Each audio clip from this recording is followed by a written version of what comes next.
आमदार संजय केळकर यांचा अभिनव उपक्रम एक फराळ स्वच्छता दूतांबरोबर आपल्या सफाई कामगारांबरोबर। आमदार संजय केळकर यांच्या संजय फाउंडेशन मार्फत ठाण्यातील दादोजी कोंडदेव स्टेडियम येथील सफाई कामगारांच्या पेटीवर एक फराळ स्वच्छता दूतांबरोबर आपल्या सफाई कामगारांबरोबर हा उपक्रम घेण्यात आला। आमदार केळकर यांनी स्वतः सफाई कामगारांना फराळ देऊन त्यांना दीपावलीच्या शुभेच्छा दिल्या, त्यांच्याशी मनमोकळ्या गप्पा मारल्या। सफाई कामगार हे स्वच्छता दूत असून शहरातील एक महत्त्वाचा घटक आहे। शहर स्वच्छ करण्यात त्यांचा मोलाचा वाटा आहे।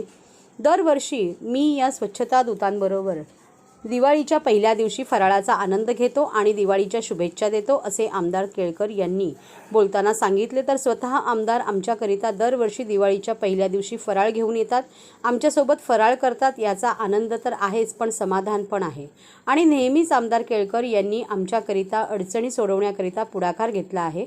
आमच्याकडे कोणाचे तरी लक्ष आहे हे आमच्यासाठी फार महत्त्वाचे आहे, अशी भावना एका सफाई कामगाराने बोलताना व्यक्त केली। या कार्यक्रमाचे आयोजन विशाल वाघ यांनी केले होते। यावेळी या कार्यक्रमाला राजेश गाडे, विशाल वाघ, सौ उषा विशाल, प्रदीप जाधव, महापालिका अधिकारी व कामगार वर्ग उपस्थित होता। आज दिवाळीचा पहिला दिवस वसुबारस आणि या पहिल्या दिवशीच्या शुभेच्छा देत असताना पहिल्या शुभेच्छा मी तमाम ठाणेकरांच्या तर्फे आमच्या या सफाई कामगारांना, जे केवळ कामगार नाहीत तर हे या शहराचे स्वच्छता दूत आहेत, यांना देण्यासाठी इकडे मी आलो। दरवर्षी आम्ही निरनिराळ्या ठिकाणी आमच्या या सफाई कामगारांच्या बरोबर दिवाळीचा फराळ करतो, त्यांच्याशी गप्पा मारतो, संवाद करतो, की त्यांनाही वाटलं पाहिजे की आपण केवळ कामगार म्हणून काम करत नाही, तर या शहराच्या फार महत्त्वाचं काम जे आहे ते आपण करतो आहोत। आणि कोणी ना कोणी त्या ठिकाणी ते ॲक्नॉलेज करतंय, लक्ष देतंय, आपल्या बरोबर येतंय, ते आपल्याला सन्मानित करतंय। आणि या भावनेनेच ही मंडळी देखील या शहराशी देखील एकरूप होत असतात। आणि म्हणून आज हा शेकडो सफाई कामगार आज आमच्या बरोबर हा फराळाचा आस्वाद घेत आहे। तर सफाई कामगारांच्या काही अडचणी आहेत, काही प्रश्न आहेत, सफाई कामगारांच्या अनेक वर्षापासून प्रश्न सोडवण्यामध्ये मी पुढाकार घेतला आहे। त्यांच्या घराचा प्रश्न आहे। मला वाटते जवळजवळ 250-300 सफाई कामगारांना मी घरं पाठपुरावा करून दिली असतील, हक्काची घरं। डॉक्टर बाबासाहेब आंबेडकर आवास योजनेच्या माध्यमातून देखील त्यांना हक्काची घरं मिळत नव्हती, ती देखील मिळवून दिली। या पुढच्या आठवड्यामध्ये स्टेडियममधनं जे बाधित झालेले सफाई कामगार होते त्यांना देखील हक्काची घरं देण्याचं काम लवकरच आम्ही करत आहोत, कारण की गेले 6 महिने त्याचा आम्ही पाठपुरावा करत होतो। वारसा हक्क जो आहे तो जो महत्त्वाचा विषय आहे, त्याच्याकरता अधिवेशनात आणि अधिवेशनाच्या बाहेर मी हा मुद्दा उचलला होता की जो म्हणून घाणीत काम करतो, जो म्हणून सफाईचं काम करतो, त्या प्रत्येकाला वारसा हक्काने नोकरी मिळाली पाहिजे। अनुकंपा तत्वावर देखील अनेक प्रकरणं प्रलंबित असतात, त्यांचाही प्रश्न जो आहे तो आपण सोडवत असतो। आणि सफाई कामगारांना आता 6वा आणि 7वा वेतन आयोग देखील अजून लागू झाला नाही, GR ऑलरेडी निघालाय।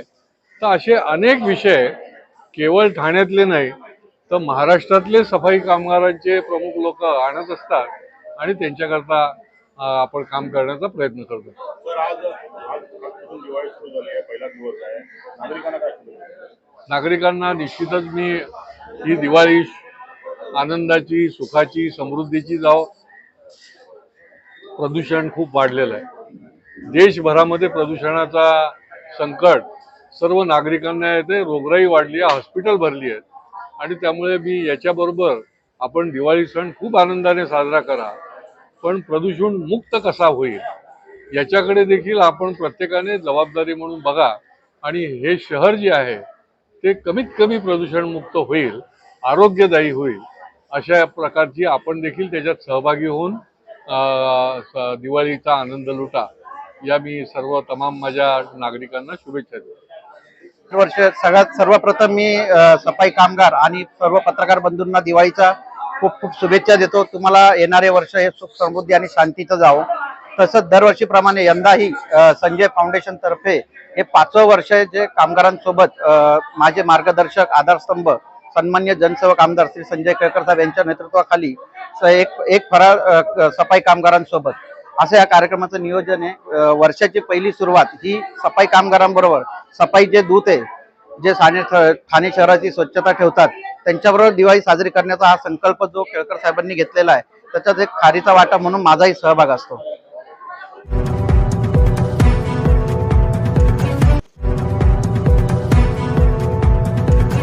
सर्व नागरिकांना आवाहन करण्यात येत आहे की सध्या डासांमार्फत पसरणाऱ्या डेंग्यू या आजाराचा प्रसार रोखण्यासाठी प्रत्येकाने पुढील प्रमाणे कार्यवाही करावी।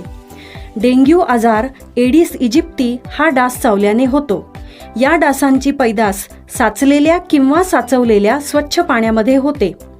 8 दिवसांपेक्षा जास्त दिवस पाणी उघडे व साचून राहिल्यास त्यात डास अंडी घालतात। अंड्यांच्या अळ्या तयार होऊन पुढे डास तयार होतात। यासाठी आपल्या घरातील पाणी साठे, उदाहरणार्थ बॅरल्स, पिंपे, टाक्या, हौद, रांजणे इत्यादी दर आठवड्याला रिकामे करून घासून पुसून कोरडे करून पुन्हा भरावे। 1 दिवस कोरडा दिवस म्हणून पाळावा। पाणी साठ्यांना घट्ट झाकणे बसवावीत किंवा जुनी साडी, चादर, धोतर यांनी बांधून झाकून ठेवावीत, म्हणजे डास त्यात जाऊन अंडी घालणार नाहीत। घराच्या गच्चीवर, आजूबाजूला, अंगणात कोठेही पाणी साचू देऊ नये। भंगार सामान उघड्यावर टाकू नये, उदाहरणार्थ टायर्स, प्लास्टिक सामान, कुंड्या, टाकाऊ वस्तू इत्यादी। अशा सामानात पावसाचे पाणी साठून त्यात डेंग्यूच्या डासांची पैदास होते। घरातील कूलर्स, फ्रीजच्या पाठीमागील ट्रे हे देखील वेळोवेळी कोरडे करावेत। लक्षात ठेवा, नुसत्या फवारणीने डास घनता कमी होत नाही, तर त्यासाठी डास पैदास ठिकाणे नष्ट करणे ही आपल्या सर्वांची जबाबदारी आहे। कोणताही ताप अंगावर न काढता जवळच्या शासकीय रुग्णालयात मोफत औषधोपचार घ्या। अशा प्रकारे नागरिकांनी सहकार्य केल्यास डेंग्यूचा प्रसार रोखणे सहज शक्य आहे।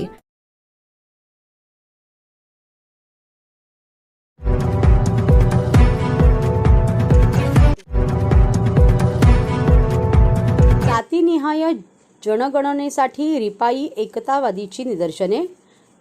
मराठ्यांना आरक्षण हे सरकार देऊ शकत नाही, त्यासाठी शिंदे सरकारला वेठीस धरण्यास काही फायदा नाही आणि आरक्षण द्यायचे असेल तर जातीनिहाय जनगणना करायला लागेल आणि त्याचे अधिकार केंद्राला आहे। केंद्र सरकार भारतीय कलम 340 प्रमाणे आयोग नेमावा लागेल आणि तो आयोग सूची तयार करेल आणि ओबीसींचा आरक्षणाचा टक्का वाढवावा लागेल, असे यावेळी रिपाई एकतावादीचे जितेंद्र इंदिसे म्हणाले। आणि जर केंद्र शासनाने जातीनिहाय गणना करू दिले नाही तर ठाणे जिल्हाधिकारी कार्यालयासमोर उपोषणाला बसण्याचा इशारा दिला आहे।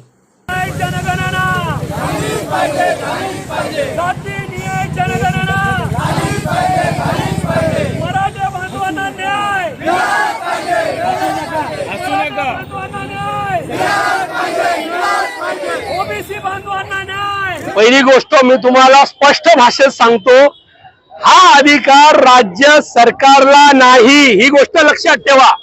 राज्य सरकारला केंद्राने आपल्या दिलेला अधिकार नाहीये। हा परिपूर्ण म्हणजे तुम्ही आजकाल जी घोषणा होते की महाराष्ट्र सरकारने दिलं पाहिजे, महाराष्ट्र सरकार अजिबात महाराष्ट्र सरकार तुम्हाला देऊ शकत नाही।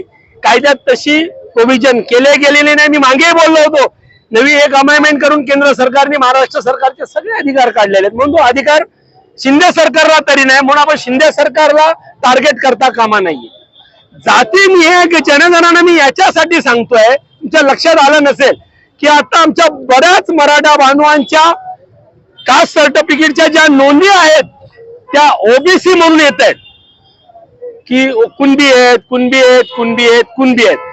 आता जर ओबीसी बांधवांच्या म्हणजे कुणबी बांधवांच्या जर टक्केवारी वाढत असेल, जर टक्केवारी वाढते तर तुम्हाला आरक्षणाचा टक्का वाढवला पाहिजे आणि आरक्षणाचा टक्का जर वाढवायचा असेल तर त्याच्या अगोदर काय करावे लागेल? जातीनिहाय जनगणना। जातीनिहाय जनगणनाचा अधिकार कोणाचा आहे? केंद्र शासनाचा आहे।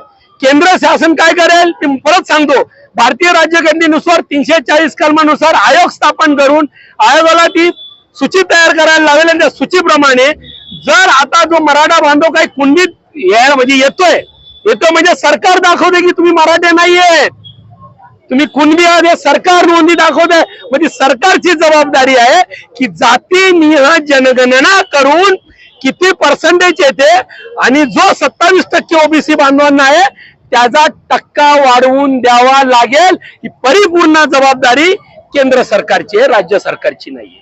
आणि केंद्र सरकार जाणून बुजून हे करत नाहीये. मी परत सांगतो, केंद्र सरकार हे जाणून बुजून करत नाहीये. दुसरी गोष्ट, आता ओबीसी आपल्या मराठा बांधवांच्या कुणबी नोंदी सापडल्यामुळे काही राजकीय लोक मराठा बांधवांना टार्गेट करायचा प्रयत्न करतायत. आणि जी तरुण जी होतकरू पोरं आहेत, मग ती ओबीसी समाजातली असतील किंवा मराठा समाजातली आहेत एकच. मी नाही सांगत, तुमच्या नोंदी सांगतायत.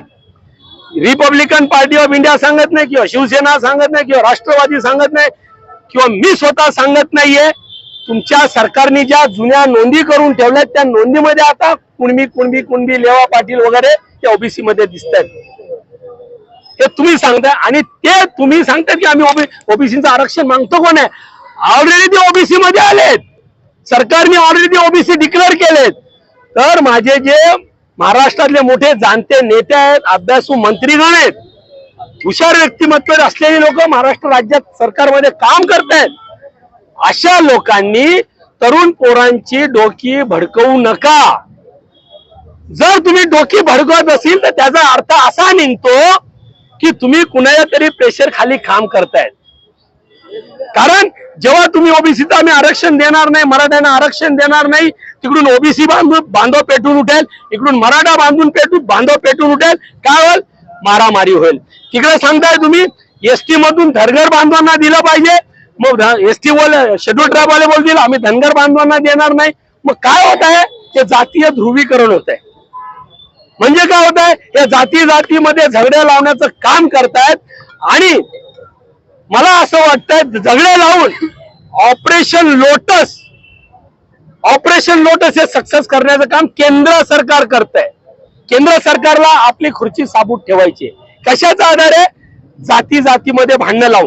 पण माझी तुमच्या मीडियाच्या माध्यमातून माझी हात जोडून विनंती आहे, कुठल्याही ओबीसी बांधवांनी, कुठल्याही मराठा बांधवाच्या पोरांनी या त्या नेत्याचं ऐकून कुणाच्या मारामाऱ्या करायच्या नाही, रस्त्यावर यायचं नाही. डॉक्टर बाबासाहेब आंबेडकरांनी 340 कलमानुसार तुम्हाला सर्वांना आरक्षण दिलेलं आहे. पण आता लोकसंख्या वाढलेल्यामुळे आपल्याला ती जातीनिहाय गणना करून घेणं महत्वाचं आहे. आणि म्हणून जर जाती गणनेनुसार आपला टक्का वाढलेला आहे म्हणजे आरक्षणची टक्केवारी वाढणार. आणि जर केंद्र सरकारने जातीय जनगणना करू दिली नाही तर मी आज तुमच्या समोर जाहीर करतोय, रिपब्लिकन पार्टी ऑफ इंडिया एकतावादीच्या माध्यमातून सनदशीर मार्गाने, कायदेशीर मार्गाने मी याच ठिकाणी उपोषणाला बसणार आहे. हेच सांगण्यासाठी मी आज इथं आलो होतो. जिल्हाधिकारी येथे आदिवासी बांधवांकडून वसुबारस सण मोठ्या उत्साहात साजरा. 9 ऑक्टोबर दिवाळीचा पहिला दिवस. या वसुबारस निमित्त ठाणे जिल्हाधिकारी कार्यालयाजवळील टारपाधारी अर्धपुतळ्याचे आदिवासी श्रमिक संघर्ष संघटनेचे तर्फे पूजन व अभिवादन करण्यात आले. यावेळी महिलांनी आरती करून पुष्प अर्पण केले तर पुरुषांनी हार घालून अर्धपुतळ्याचे पूजन केले. यावेळी आदिवासींचे लोकप्रिय तारपा नृत्य सादर करण्यात आले. या प्रसंगी ठाणे जिल्हाधिकारी अशोक शिंगारे, आदिवासी श्रमिक संघटनेचे अध्यक्ष यशवंत मलये, सचिव विश्वनाथ किरकिरे, कार्याध्यक्ष हंसराज खेवरा व इतर आदिवासी बांधव व महिला उपस्थित होत्या.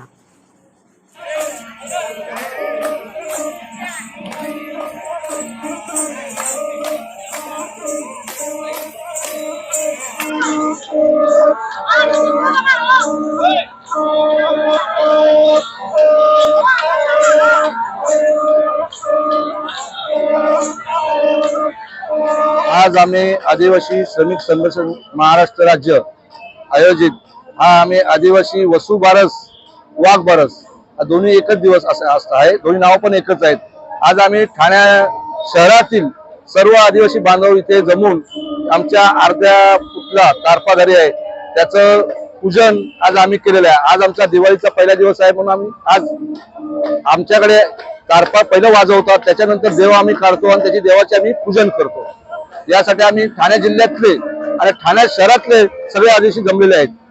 आमच्या आता आदिवासी ज्या महिला आहेत राज्यपाल, त्यांनी काय राष्ट्रपती, त्यांनी अजून आमच्या आदिवासींना जे पाहिजे तसं संरक्षण दिलेलं नाही. त्यांनी त्या महिलांनी, आमच्या आदिवासी महिला आहेत राष्ट्रपती, त्याच्यामुळे त्यांनी आमच्या आदिवासींना जास्तीत जास्त योगदान द्यावं अशी आमची इच्छा आहे. तरच आपण सर्वजण राहणार आहोत.